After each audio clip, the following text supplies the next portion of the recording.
Sejam muito bem-vindos a mais um vídeo do Vagabundo Celestes. E no vídeo de hoje eu vim trazer um assunto super polêmico, que é a sexualidade. Já peço desculpas, né, pelo barulho de obra. Quem mora em São Paulo não tem mais paz. Agora um avião. E para começar a discorrer esse vídeo, eu vou dividir em 3 partes. E nessa primeira parte eu vou dar aqui um resumo e apresentar para quem não está familiarizado a nossa fabulosa sigla LGBTQIAPN+.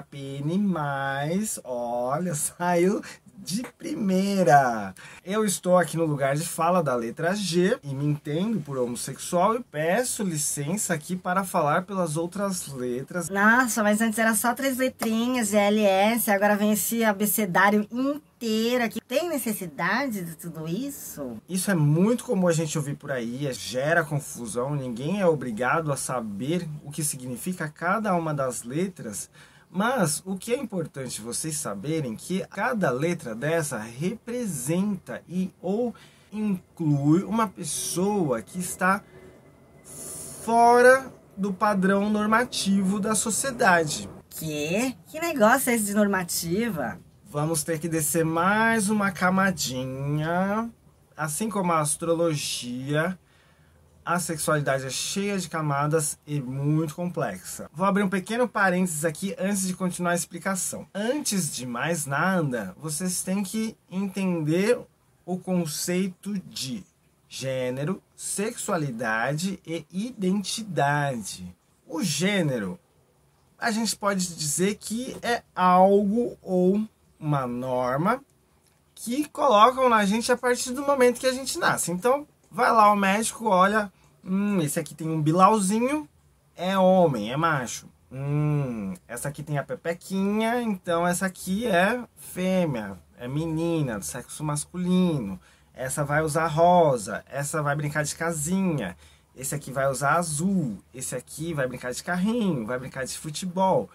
E isso já está enraizado na nossa cultura como um todo. A gente vai replicando isso. Então, basicamente, aprendemos que o gênero do sexo masculino corresponde àquela pessoa que nasceu com um órgão sexual do qual designa se ela é macho ou fêmea, e a partir daí ela se entende como macho ou fêmea a partir desse conceito que foi nos apresentado. Então, o macho é aquele que vai ter o bilauzinho, que vai usar azul, que não pode chorar, que não pode demonstrar fraqueza.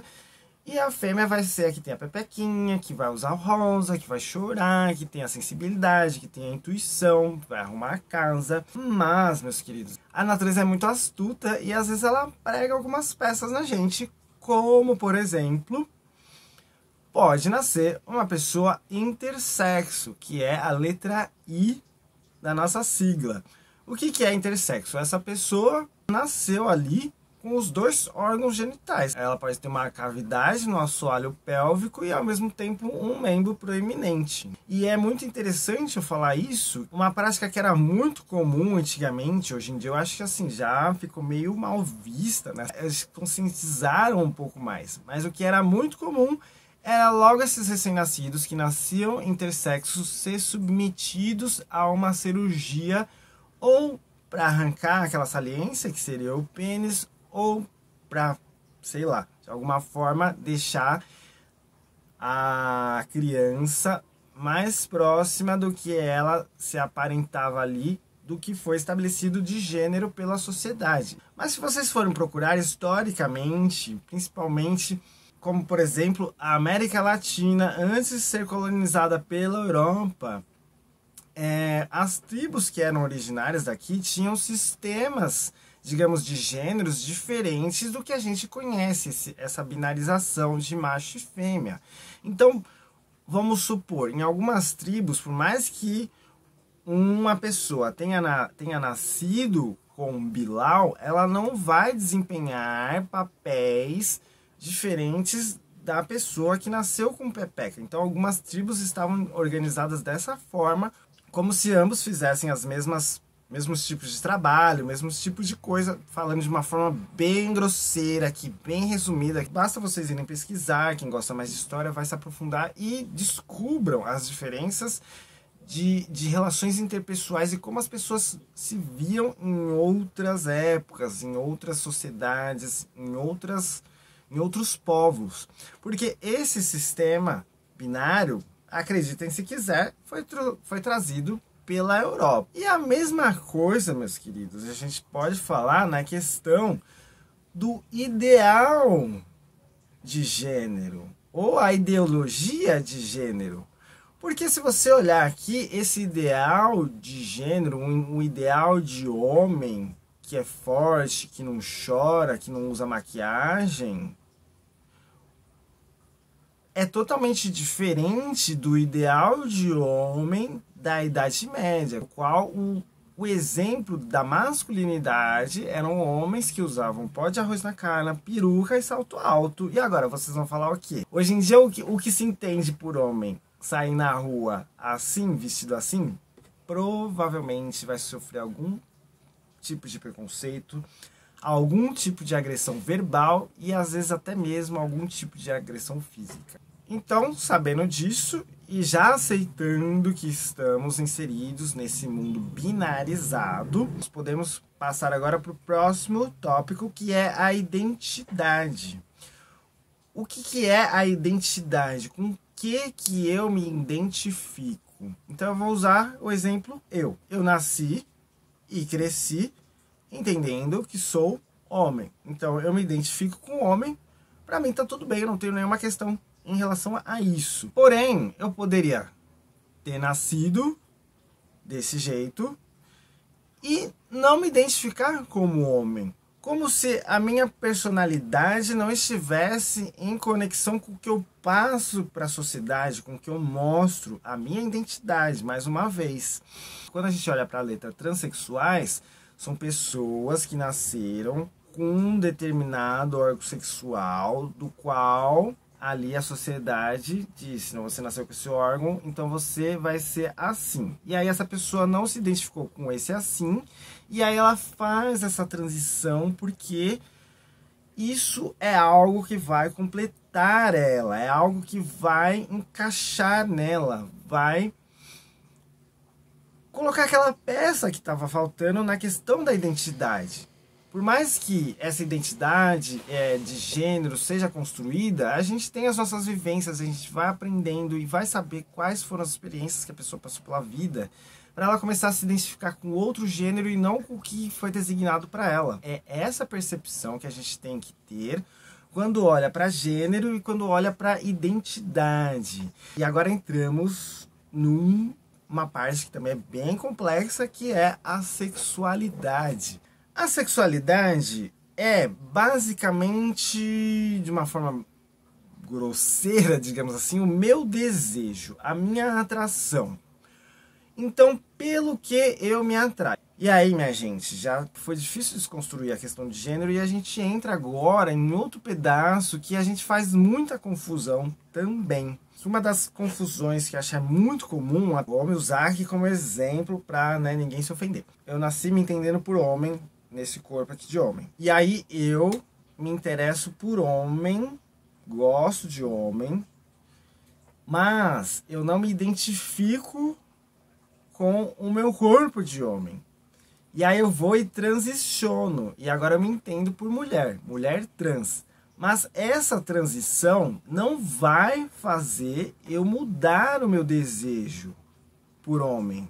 Vocês entenderam? Então eu vou fazer o contrário para vocês verem como funciona. Eu nasci me entendendo homem, mas em vez de homossexual, eu nasci gostando de mulher, do gênero que a gente entende por mulher. Mas eu não me identifico como homem. Eu vou lá e me transiciono para o que eu entendo, ou pelo que eu me identifico, por mulher. E aí eu passo a ser uma mulher trans. Mas, mais uma vez, isso não vai mudar o meu desejo por mulher que eu já tenho, mesmo transicionando. Então eu vou ser uma mulher trans que se relaciona com uma mulher, seja ela trans ou cis. Então temos aqui uma mulher trans homossexual. Nossa, Rafael, agora deu um nó na cabeça. Que é isso? Gente, vocês têm que entender que agora ela se entende por mulher. Ela é uma mulher que está se relacionando com outra mulher. Então são duas pessoas do mesmo do que a gente entende pelo mesmo gênero. Então elas duas têm uma relação homossexual, mesmo que uma seja mulher trans e a outra seja mulher cis.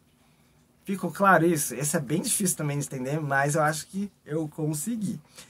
Aí, meus queridos, aqui tem milhões de páginas que eu anotei. Bom, aí a gente pode falar da letra B, que não é de Beyoncé, é de bissexuais. Então, ele pode se entender por homem, ele pode se entender por mulher, ou ele pode se entender por uma coisa e transicionou para outra, mas de qualquer forma, ele vai se interessar pelos dois, tanto por homem quanto por mulher. Então, tem essa questão aí dele se interessar pelo que a gente tem, pelos dois gêneros que a gente tem aqui. E a letra P, de pansexuais,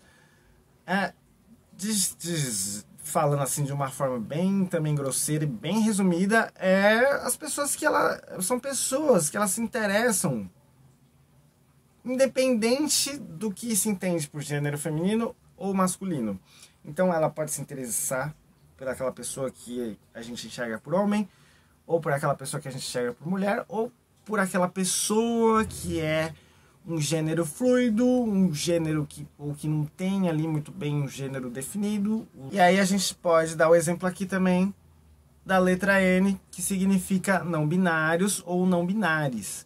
O conceito de gênero foi inventado pela sociedade, a linguagem também. Até onde a gente sabe, ninguém nasceu falando. Foi uma criação para facilitar a nossa interação, porque somos seres conscientes e através dessa consciência, da nossa inteligência e da criatividade, foi criando-se a linguagem que a gente conhece, e a partir do momento que as populações foram se expandindo, cada linguagem teve ali a sua adaptação, o seu movimento, a sua inclusão ou a sua binarização, digamos assim. Então, meus queridos, se a palavra foi inventada, quem somos nós, né, amiga, para dizer que está errado a pessoa que fala todes? Se eu não me identifico nem com o gênero masculino e nem com o gênero feminino, os não binários, e falar todos ou todas para mim não faz sentido, eu vou falar do jeito que faz sentido para mim. Então, dito isso, não se fala mais nisso. E ainda temos a letra Q, que eu acho interessante hoje em dia, né? Que a gente acaba rotulando quem não quer ser rotulado. As pessoas que não querem ser rotuladas, vamos colocar aqui nessa letrinha, né? Rotular que não quer ser rotular. Mas tá tudo bem, de qualquer forma, é um jeito de representar quem precisa dessa inclusão, desse acolhimento. Acho que a minha maior motivação de fazer esse vídeo, de uma coisa que é bem escancarada na nossa cara através da astrologia, mas que a gente não consegue ser muito bem, porque na nossa cabeça tá muito tudo ligado uma coisa na outra. É muito difícil a gente separar a nossa sexualidade, que é basicamente um tipo de atração física, sexual, uma vontade de fazer sexo com uma pessoa, a atração sexual, dos outros tipos de atração que nós temos. E que na astrologia é muito bem mostrado isso, mas acaba passando batido, porque a gente, na nossa cultura, é muito difícil separar o sexo de qualquer coisa. Vocês podem ver, gente, pensem em qualquer marca, seja de estética, de academia, de carro, tudo envolve alguma questão sexual ou uma erotização. E os assexuais, eles conseguem separar muito bem os tipos de atrações, os vários tipos de atrações que a gente pode sentir. Porque eles não sentem um tipo de atração que para nós é muito comum, que é a atração sexual. Mas eles, lógico, vai ter a sexual que não vai sentir nenhum tipo de atração, vai ter.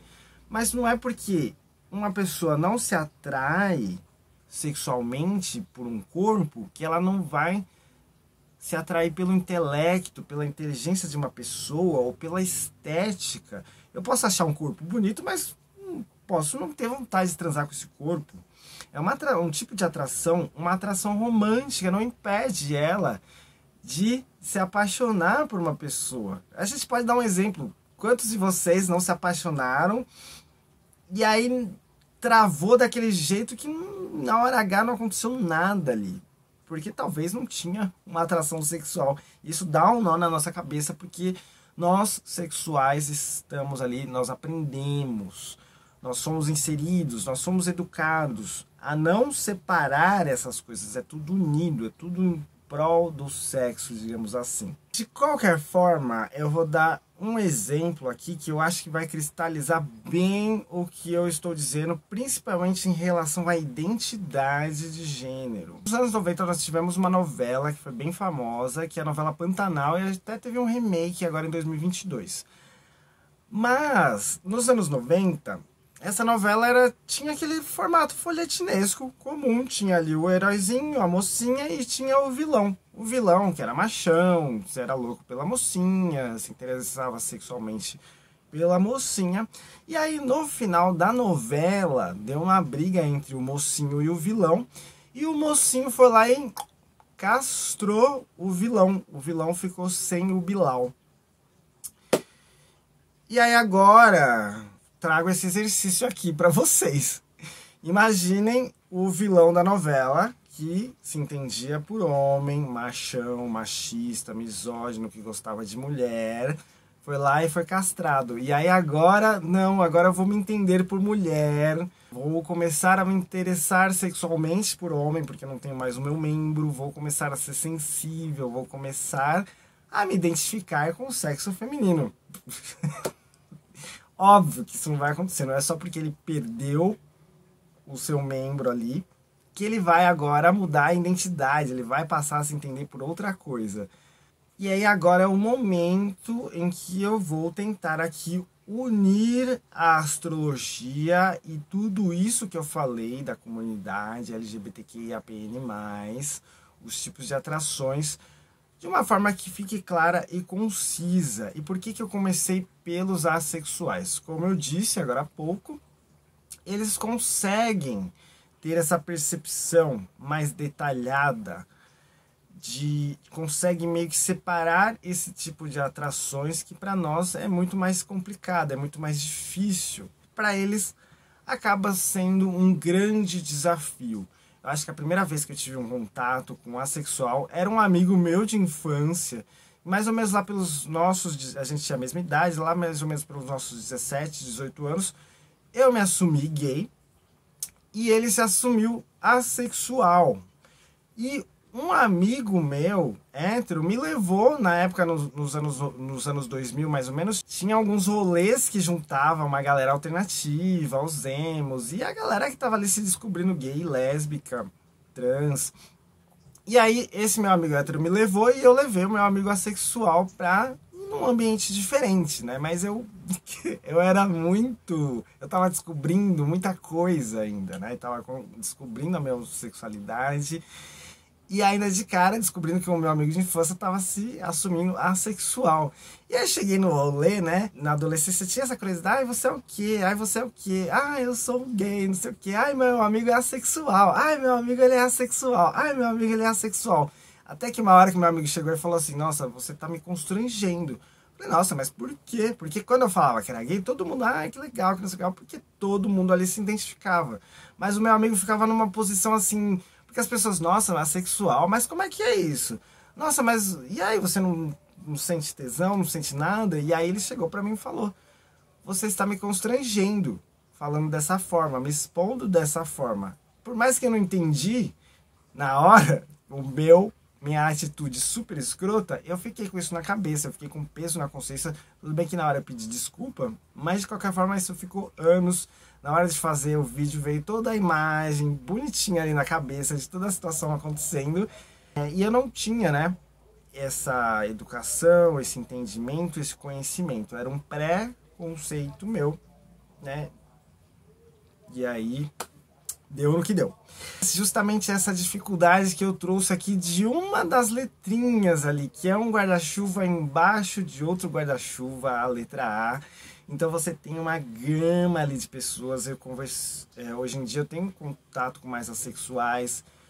Tem pessoas na internet, no YouTube, que falam muito bem sobre o assunto, que tem um lugar de fala, que não é o meu lugar de fala, obviamente, eu sou uma pessoa sexual, não me entendo por assexual, mas estou aqui pedindo licença para trazer um pouco de visibilidade para essas pessoas, que é um assunto muito interessante e que me ajudou muito a entender muita coisa na astrologia também e vice-versa. Conversando com um dos meus amigos, né, muito próximo, que ele se assumiu.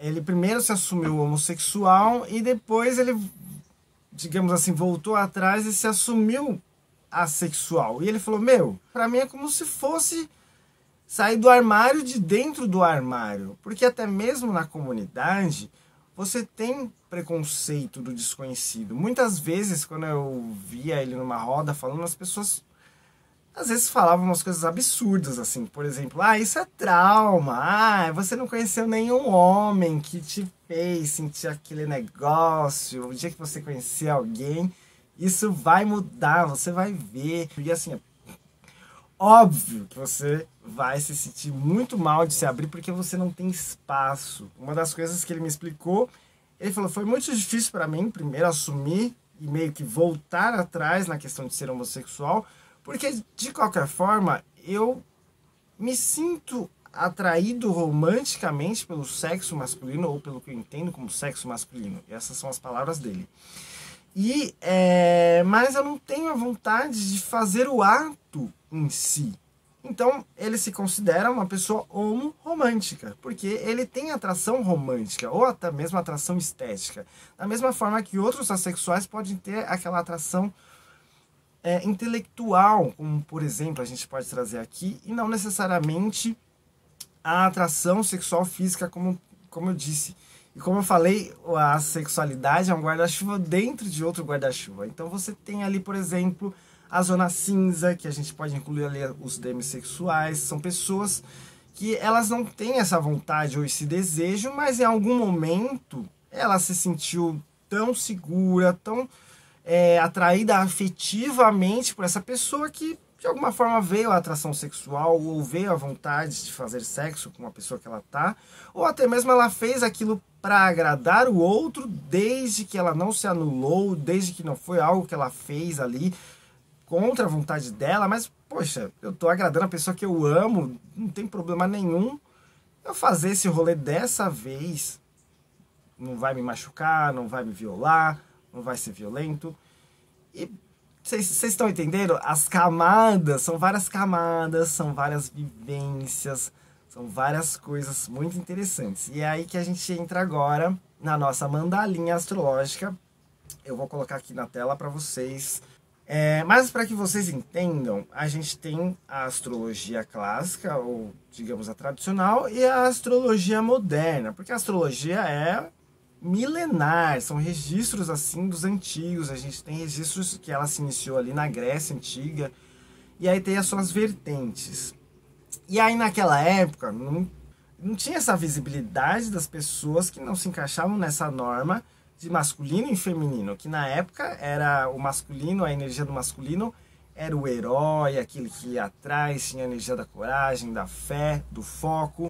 E tinha a energia do feminino, que era aquela energia da paciência, a energia do sentir, a energia da intuição, do amor, de doar o amor. Então tudo isso, como não tinha esse embasamento, era binarizado dessa forma a astrologia tradicional, pois a astrologia foi se adaptando. Hoje em dia a astrologia moderna se apoia muito na psicologia e na psicanálise e como pode ser amplo esse espectro da sexualidade e da identidade no ser humano.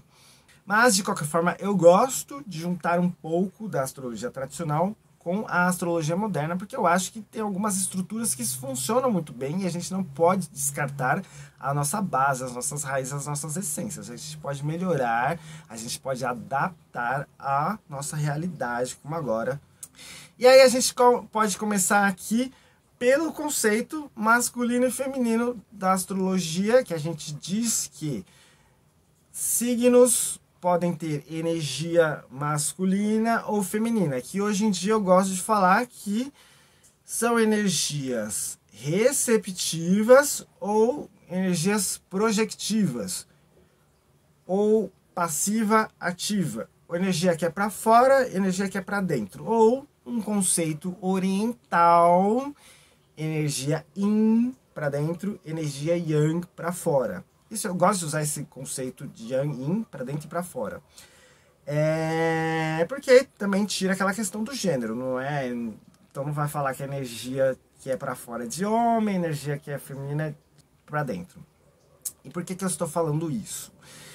Porque os 12 signos, eles são divididos entre os 4 elementos. O elemento fogo, a gente classifica como yang, energia para fora, o que antigamente a gente dizia que era energia masculina. Então, o do fogo é a coragem, a raiva, a ira, essa energia física. Então, o fogo está tudo relacionado com isso, com a fé. O ar, a gente associa com a fala, para fora, a gente solta o ar. Então, é uma energia yang também, é uma energia para fora, uma energia projectiva, uma energia ativa. Então, tem tudo a ver com essa questão do foco, da concentração, do raciocínio, da razão. Tudo isso tem a ver com ar, fogo e ar, então, yang para fora. E aí temos terra e água, que são energias yin, energias para dentro, energias receptivas. Então, por exemplo, na Terra, a gente tem aqui essa energia da resiliência, da produtividade, produzir na Terra, no mundo material. Então, tem tudo a ver com a questão da Terra e a água, a fascinante dimensão do elemento água, que tem a ver com a espiritualidade, com as emoções, com o sentir. E aí, quando a gente olha a nossa mandalinha astrológica, o primeiro signo do zodíaco é o signo de Áries, um signo de fogo. Então é uma energia para fora, a gente relaciona o signo de Áries com essa energia bélica, da guerra, da coragem, né, da paixão, tem muito a ver com o signo de Áries. E quem rege o signo de Áries na astrologia, cada signo da astrologia é regido por um astro, é meio que designado ali, um planetinha ou um luminar vai ser o responsável pelaquela energia do signo. E aí, no caso do signo de Áries, o planeta que rege essa energia é Marte. Então aqui a gente pode relacionar aqui toda essa energia de fogo, da coragem, da energia projectiva com o planeta Marte. E o número 1, que a gente fala aqui, o primeiro signo. E a primeira casa, que é onde ali está o ascendente da pessoa, tem a ver com essa energia para fora, essa projeção do que? Da sua identidade. Então, o signo de Áries e a primeira casa e o ascendente está relacionado com a nossa identidade. O que a gente vai projetar aqui fora? Qual que é a primeira impressão que as pessoas têm quando te conhecem? E aí, o segundo signo é um signo de terra, que é o signo de Touro, é regido pelo planeta Vênus. Então temos aqui um signo de energia para dentro, que é a energia de terra, o que a gente consideraria como energia feminina antigamente, mas aqui, então tem toda essa característica, esse arquétipo do signo de Touro ser produtivo, estar relacionado com os prazeres, né, com o conforto, com a casa, com a família. Mas tem toda essa questão da energia receptiva, que é um signo de terra. Temos o terceiro signo, aí é o primeiro signo de ar aqui, né? O terceiro signo é o signo de Gêmeos. Na astrologia a gente fala que ele é regido pelo planeta Mercúrio, um signo de ar. Quem gosta, né, de debochar dos geminianos, costumam dizer que eles falam pelos cotovelos, justamente porque é um signo de ar, é o primeiro signo de ar, essa energia projectiva para fora, do ar, da informação, dessa conexão, essa agitação, movimento. E aí temos o quarto signo, que é o signo de Câncer, um signo de água regido pela Lua. Aqui esse signo, esse primeiro signo de água, ele tem a ver com essa energia do sentimento, as nossas emoções, quando a gente recebe e doa carinho, né? Então essa questão do emocional, do sentimento, é um campo da água, é um campo para dentro. Então aí vocês percebem que os signos vão seguir essa ordem e os elementos também. Começa pelo fogo, terra, ar, água e começa de novo fogo. E temos aqui então o quinto signo, que é regido pelo Sol e que corresponde à quinta casa no mapa natal de alguém. A quinta casa tem muito a ver com os prazeres, com o romantismo, como a pessoa lida com a vida romântica dela. Tem muito a ver com essa energia de Leão, né? Que também tem a ver com o lazer, com o prazer, com o romance, essa energia de copular. Continuando aqui, temos o signo de Virgem, que é o segundo signo de terra, que é regido por Mercúrio também. E aí entra o signo de Libra. E aí é muito interessante aqui. O signo de Libra é um signo de ar, ou seja, uma energia yang, uma energia para fora, que teoricamente a gente diria que é a energia do masculino e é regido pelo planeta Vênus. Ou seja, Vênus rege um signo que é yin e é yang, ou que a gente diria que é masculino e feminino. Nossa! E justamente Libra, que está relacionado à casa 7, é por ali que vai entrar as nossas relações. É por ali que a gente vai começar a se relacionar intimamente. Através do outro, forma essa conexão, muitas vezes através da fala ou através da estética. Muito a ver com Libra. Você viu uma pessoa na rua ali, se interessou esteticamente. Nossa, mas me despertou alguma coisa ali. Tem muito a ver com essa casa também. Então a gente pode falar aqui, resumindo um pouquinho até agora.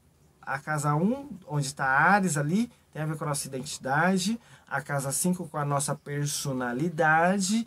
E a casa 7, o tipo de pessoa que é ali que a gente pode se atrair esteticamente.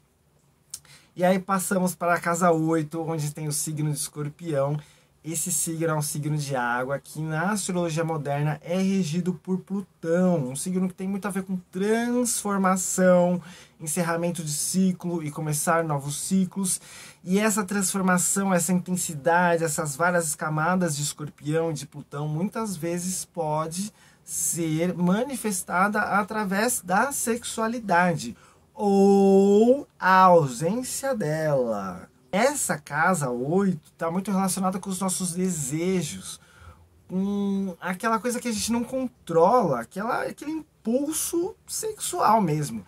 E outra coisa muito interessante, na astrologia clássica, o signo Escorpião era regido por Escorpião. Por isso que eu gosto de unir as duas astrologias, porque acaba fazendo todo o sentido. Então aqui, da mesma forma que Vênus rege um signo Yang Yin, Marte também rege um signo de fogo, que é a energia Yang, e um signo de água, que é o Escorpião. Ele correge o signo de água, isso através da astrologia clássica, mas que eu estou misturando tudo aqui. Então tem esse impulso sexual nesse signo de água, esse impulso para fora, vocês entenderam? Esse desejo, essa ira, essa ânsia, esse negócio de casa 8 de Escorpião, essa coisa muito intensa que não tem controle, tem muito a ver com Marte e Plutão. O terceiro signo de fogo aqui é o de Sagitário, que tem a ver com a casa 9, né? A casa dos ideais, nossa casa de aperfeiçoamento e de expansão, é regido por Júpiter. E aqui o Júpiter tem essa característica de expansão, é o maior planeta do sistema solar, tem essa característica assim de pluralidade. Podemos associar aqui facilmente bissexuais sob a regência de Júpiter, pansexuais, e essa diversidade de coisas, essa coisa grande. E aí temos o terceiro signo de terra. Vocês vão percebendo que cada vez mais vai ficando complexo, né?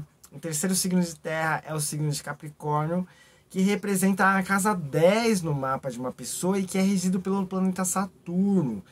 O planeta Saturno e Capricórnio representa muito barreira, muito resistência, obstáculo, alguma coisa que te prende, um medo, por exemplo, um trauma, por exemplo, pode ser uma barreira.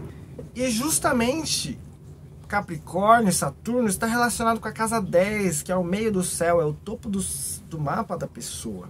Tem a ver com a vida pública. O que ela veio fazer aqui no planeta Terra? Ela chegou na idade adulta e está fazendo o quê? Cooperando o quê para a sociedade? Quem ela é? Ela se entende como o quê? Então tem essa característica aqui na casa 10 de a gente mostrar ali o que a gente veio fazer aqui, né? O que a gente idealizou, e muitas vezes isso é implantado através da educação. Vai ficando cada vez mais interessante, gente.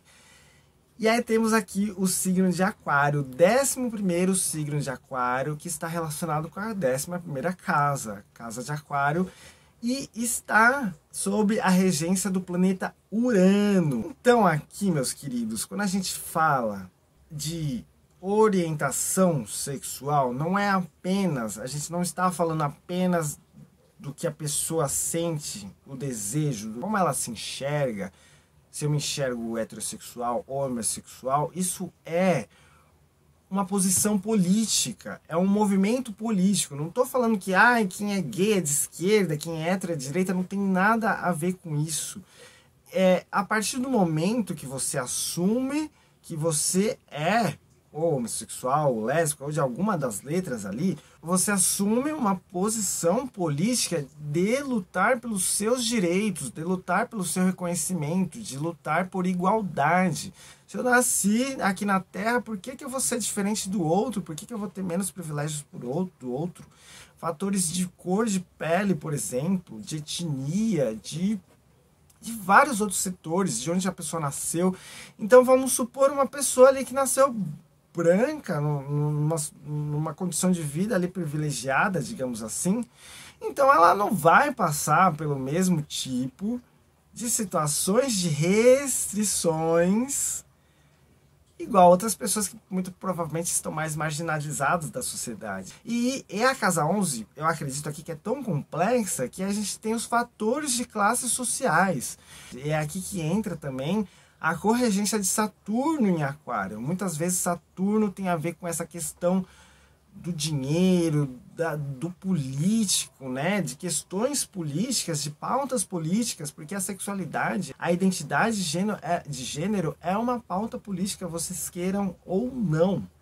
Da mesma forma que eu falei da questão da ideologia de gênero. É muito engraçado quando falam que a gente daqui do Vale, né, da galera do LGBTQIA+, está tentando colocar ideologia de gênero nas escolas, sendo que a gente já vive no que é um ideal de homem e no que é um ideal de mulher. Se isso não é ideologia de gênero, eu não sei mais o que é, gente. Vamos embora, vamos terminar o vídeo por aqui. Não, mentira. Então temos aqui, como eu falei, essa questão do Saturno correger aqui, Aquário, tem toda uma questão de uma força conservadora de Saturno, estruturas conservadoras e essa luta, né? Esse 880, essa rebeldia, essa vontade de quebrar essas estruturas antigas para que formem novas estruturas que englobem todo mundo. E aí temos o último signo do zodíaco, que é o último signo de água, um dos mais complexos, eu acho que talvez seja o mais complexo de todos, que é o signo de Peixes. Esse é regido por Netuno, e aqui nessa dimensão a água toma uma proporção muito mais divina.